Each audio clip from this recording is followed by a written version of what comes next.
10:30টার দিকে ব্লকের বাথরুমের ঝাড়ু পরিষ্কার করতে গেছি। পরিষ্কার করে দেওয়ার পরে উপরে আমি ব্রাশ রাখি আর কি। ব্রাশ রাখার পরে ব্রাশটা টান দিছি। টান দেওয়ার পরে দেখি ডান্ডি বাইরে আইছে। আমি ওইটা দেখি কি এটা আমি চিনি আইনা অফিসে জমা দিলাম। জমা দেওয়ার পরে এখন স্যারেরাই যা দেখলেন আপনারা সবাই, এটা কি আমি তো জানিও না। ঝাড়ু টাড়ু আমি ওখানেই রাখি, ঝাড়ু ব্রাশ আমি ওর সানসেটের উপরে টয়লেটের উপরে রাখি আর কি। সকাল 10:30টার দিকে আমাকে হল অফিস থেকে জানানো হয় যে শহীদ সালাম বরকত হলের এ ব্লকের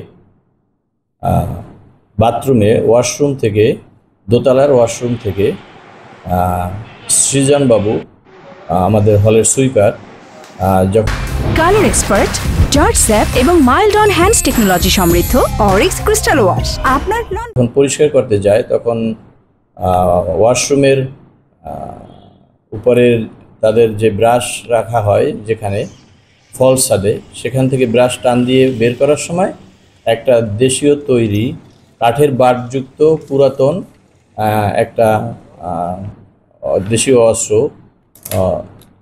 ওই ব্রাশের সাথে করে তার মুখোমুখি চলে আসে।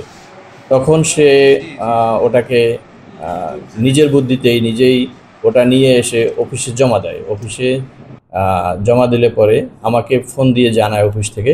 তখন আমি ওটাকে অফিসের ওয়ার্ডেনের রুমে তালাবদ্ধ করে রাখতে বলি এবং সাথে সাথে আমি প্রক্টর স্যারকে ফোন দেই।